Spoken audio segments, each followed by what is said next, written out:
Hello guys what's up. आशा करता हूँ कि आप सब अच्छे होंगे, खुश होंगे, जहाँ भी होंगे वहाँ खुश होंगे। जो कोविड 19 पेंडेमिक चल रही है, इसके जो सुरक्षा के सारे मीजर्स आप अपनाए होंगे और आपको अपनाने चाहिए, क्योंकि यह जब सर्दियों का मौसम है, यह बहुत भयंकर तरीके से फैलने वाला है। इसलिए आपसे मेरा मेरी हम्बल रिक्वेस्ट है कि आप अपने घरों में रहें, ज़्यादा से ज़्यादा जितना रह सकते हो उतना घरों में रहें और अपने जो सुरक्षा के जो मीजर हैं वो सारे लेते रहें, मास्क लगाए रखें। अब जो मैं आपको इस वीडियो में आगे बताने वाला हूँ उसके बारे में थोड़ी जानकारी दे दूँ। अब जो इंडिया ने एक मास्टर स्ट्रोक खेला है चाइना के खिलाफ, जो चाइना है वो बॉर्डरों पे बड़ी दिक्कत करता रहता है। लद्दाख ले लद्दाख और सिक्किम के बॉर्डर है, उन पर चाइना ने बहुत बड़ी दिक्कत कर रखी है। बहुत दिनों से परेशानी चल रही है। जगह बगह जो अपने इंडिया में प्लेस है उधर आ रहा है, जगह घेर रहा है, ऐसी दिक्कत कर रखी है। तो उसे टेकल करने के लिए जो इंडियन गवर्नमेंट ने 43 जो चाइनीज मोबाइल ऐप हैं वो 24 नवंबर को यानी कल बैन कर दिए हैं। उससे पहले ही जो चाइना को घुटनों पर लाने के लिए इंडिया बहुत सारे जो चाइना के ऐप हैं जो बहुत बड़ी चाइना को जो रकम पहुंचाते थे वो ऐप बंद कर चुकी थी। जैसे पबजी मोबाइल है, उसमें जो टेंसेंट कंपनी है वो चाइना की थी, मार्केटिंग कंपनी है। बिगो लाइफ है, शेयरइट है और ये बहुत से बड़े बड़े ऐप हैं। टिकटॉक है, टिकटॉक को तो ये कभी दोबारा से अनबैन करना ही नहीं चाहिए। टिकटॉक ने तो इतने भारतीय बंदों का नाश किया है, इतने बंदे बिगाड़ दिए हैं कि उसे तो कभी बैन, मेरे मेरे ख्याल से कभी वो अनबैन होना ही नहीं चाहिए इंडिया में। और पबजी की जो आशाएं आशाएं लगाई जा रही थी, बहुत सी आशाएं लगाई जा रही थी कि पबजी मोबाइल इंडिया में कमबैक करेगा। अब वो सारी आशाओं का तो पता नहीं क्या हो रहा है, पर जो न्यूज आ रही थी कि पबजी मोबाइल बहुत जल्दी इंडिया में आ सकता है। ऑफिशियल वेबसाइट भी गवर्नमेंट के साथ रजिस्टर हो गई है, इंडियन गवर्नमेंट के साथ पबजी मोबाइल की। तो ये सारी न्यूज है जो थी, ये पबजी लवरों के लिए तो बहुत बड़ी बात है। पर जो आज जो हुआ है वो उससे भी बहुत बड़ी बात है। ये इंडियंस के लिए बहुत बड़ी बात है, भारतीयों के लिए बहुत गर्व की बात है कि भारतीय गवर्नमेंट ने, इंडियन गवर्नमेंट ने इतना बड़ा जो स्टेप है वो लिया है।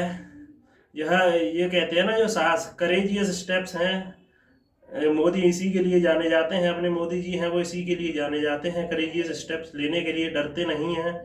ये जो चाइना है उसका तो गेम ओवर कर दिया है डिजिटल मार्केट में। डिजिटल जो डिजिटल वर्ल्ड है, जो चाइना का वर्ल्ड चल रहा था इंडिया में, उसका तो गेम ओवर कर दिया, खत्म है, चाइना नाश कर दिया है। यही इन्हीं ऐपों के बारे में जानकारी दूंगा जो कल 43 ऐप है जो इंडिया ने बैन किए हैं चाइना के। सो वीडियो को अंत तक देखते रहिए, अपना प्यार बनाए रखें। और अगर सब्सक्राइब नहीं किया, आप नए हैं इस चैनल पर, तो सब्सक्राइब जरूर कर दें, क्योंकि ऐसी टेकी इन्फॉर्मेटिव एजुकेशनल वीडियो इस चैनल पर मैं रोज अपलोड करता हूँ। ऑन द डेली बेसिस में ये सारी रिसर्च करता हूँ और अपडेट करता रहूँगा, वीडियो देता रहूँगा। इसके लिए आप मुझे सब्सक्राइब जरूर करें इस चैनल को और अपना प्यार देते रहें। और नोटिफिकेशन के लिए आप बेल आइकन जरूर दबाएं, क्योंकि सबसे पहले इन्फॉर्मेशन इसी चैनल पर आएगी। और मैं आपको ऐसी ही टेक इन्फॉर्मेशन देता रहूँगा। ये चाइना वाना के खिलाफ है, जो पेट्रियोटिक है, देशभक्ति है, ऐसी इन्फॉर्मेशन तो मैं वैसे ही पहले दूंगा, सबसे पहले आएगी इस चैनल पर। तो आप सब्सक्राइब कर दें और लाइक का बटन दबाना ना भूलें। अब मैं आगे जो आपको बता रहा हूँ वो टेक इन्फॉर्मेशन है। यह इन्फॉर्मेशन आपको पता होनी चाहिए, ऐसी इन्फॉर्मेशन दे रहा हूँ जो इंडियन गवर्नमेंट की मिनिस्ट्री है, the ministry of communication and electronics, उसने इंडिया के 43 ऐप है जो 24 नवंबर को बैन किए हैं, उसकी जानकारी मैं आप सभी को दूंगा। और क्यों बैन किए हैं, किस एक्ट के तहत बैन किए हैं। यह एक आईटी एक्ट है, 69 है, इसके तहत बैन किए हैं। और उसमें जो अपने जो जो कम्युनिकेशन मिनिस्टर हैं उन्होंने बताया है कि भारत की रक्षा, संप्रभुता और अखंडता को बनाए रखने के लिए ये सारे स्टेप्स वो जरूरी थे। ये सारे ऐप है जो इंडियन इंडिविजुअल्स हैं उनकी जो पर्सनल लाइफ के बारे में जो इंफॉर्मेशन है वो लीक करते थे चाइनीज सर्वर पर। ये सारे ऐप हैं। ऐसे ही मैं आपको बताऊँ, जो रेडमी है उसके भी, जो रेडमी है वो भी जो वो हिडन तरीके से जो कस्टमर की इंफॉर्मेशन है उसे चाइनीज सर्वर पर डेली की डेली भेजता रहता है। ये भी चाइनीज कंपनी है, जो मोबाइल वाली रेडमी MI वीवो जो है, ये कंपनी सारी मोबाइल की चाइनीज कंपनी है। इनसे बहुत सिक्योरिटी को बहुत खतरा है, इंडियन कस्टमर की सिक्योरिटी को तो बहुत ज़्यादा खतरा है। तो इसी को मद्देनजर रखते हुए जो इंडियन गवर्नमेंट है उसने ये स्टेप्स उठाया है कि भारत की रक्षा डिजिटल डिजिटल वर्ल्ड में रक्षा संप्रभुता अखंडता को बनाए रखा जाए। और मैं बताऊं आपको ये कौन कौन से ऐप है, कब कब कैसे कैसे। पहले तो मैं बता दूं 59 ऐप्स थे जो पहले 2 जून को बैन कर दिए गए थे। फिर 118 ऐप थे जो बहुत बड़े बड़े ऐप थे, जैसे बिगो लाइव हुआ, टिकटॉक हुआ, पबजी हुआ। ये सारे बैन कर दिए गए थे 4 4 4 को। और जो अब 24 नवंबर को जो बैन किए 43 ऐप, उनकी मैं जानकारी दूंगा कौन कौन से ऐप हैं, क्यों बैन किए हैं, कैसे बैन किए हैं, इसके पीछे क्या वजह है। जो अब मैं वजह बताऊं इसकी, तो वजह यह है जो साइबर सिक्योरिटी को लेकर जो डिजिटल वर्ल्ड में वो चल रहे हैं। अब वर्ल्ड बहुत डिजिटली हो रहा है, बहुत सारा सब काम जो है वो सब डिजिटल हो रहा है। तो जो साइबर सिक्योरिटी है और डेटा प्राइवेसी है उसको मद्देनजर रखते हुए ये सारे ऐसा बयान दिया गया है मिनिस्टर के द्वारा, कम्युनिकेशन मिनिस्टर के द्वारा, कि जो डिजिटल वर्ल्ड में अपनी संप्रभुता अखंडता और अच्छा को बनाए रखने के लिए हम ये सारे ऐपों को बैन कर रहे हैं। और जो डेटा प्राइवेसी है उसके लिए भी यह स्टेप बहुत ज़रूरी है।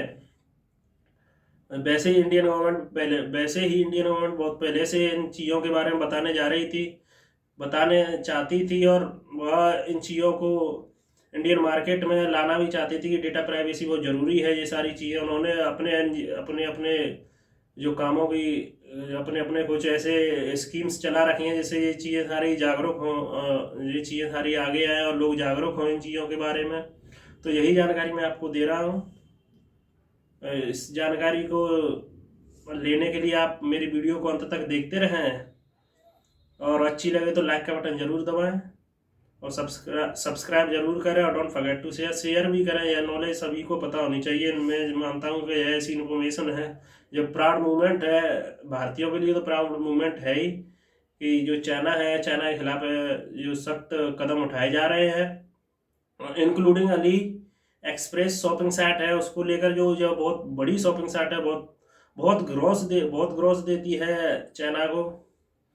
ऐसे ही कुछ सारे ऐपों के नाम बता रहा हूँ मैं आपको जो है, उसमें है Ali supplier mobile app, Alibaba workbench है, अली एक्सप्रेस है, अली फेक कैसीफायर है, Lalamove India, drive with Lalamove, Snack Video, CamCard, ये सारे ऐप हैं। ये चाइनीज सोशल चल रही है, Chinese social, date in Asia, dating and chat for Asian single app, we date app, free dating app, single, adore app, truly Chinese app, ये सारे पता नहीं कितने चाइनीज ऐप। डेट ऐप तो इतने भर रखे हैं इंडिया में चाइना के। डेट माई एज ऐप की इतनी डेट तो सनी देओल ने भी जैसे नहीं मांगी होंगी दामिनी पिक्चर में, तारीख पे तारीख तारीख पे तारीख देते ही जा रहे हैं साले।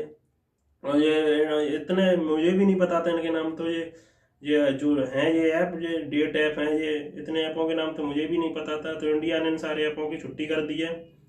पहले थे जो 59 ऐपों की छुट्टी कर दी, चलो भागो यहाँ कोई काम नहीं इंडिया में। अब जो है फिर 43 ऐपों की छुट्टी अब कर दी है, इनका भी कोई काम नहीं है इंडिया में। चलो अब मैं बताऊं कि यह ऐप जो है जो बैन किए हैं इंडिया में उसके बारे में मैं बताऊं कि जो बिगो लैब के जो सीईओ हैं उन्होंने अपनी जो स्टेटमेंट दिया है, न्यूज में स्टेटमेंट दिया है कि हम जो इंडियन गवर्नमेंट को सपोर्ट करते हैं वो सारी चीज़ें लेकर आएंगे, चेंजेस करेंगे अपने ऐप में। तो पता नहीं क्या क्या होगा ये आगे। आप मेरे चैनल को सब्सक्राइब कर दीजिए। आगे ऐसी techie and informative and educational video देखने के लिए चैनल को सब्सक्राइब कर दीजिए। सबसे पहले इसी मैं ही आपको इन्फॉर्मेशन दूंगा, ऐसी टेकी एंड इन्फॉर्मेटिव वीडियो बना के दूंगा जिसमें आपको ऐसे ही पता चलता रहे कि क्या क्या जो ये है इंडिया चाइना के खिलाफ क्या कर रहा है, कैसे होना चाहिए। उसलिए मेरे चैनल को आप सब्सक्राइब कर दीजिए और बेल आइकन दबाना ना भूलें। अगर आपको यह वीडियो अच्छी लगी या कोई इसमें कमी रह गई हो तो उसके लिए मुझे कमेंट करके ज़रूर बताएं और लाइक का बटन ज़रूर दबाएं। जय हिंद, जय भारत। इसी के साथ मैं आपसे विदा लेता हूँ।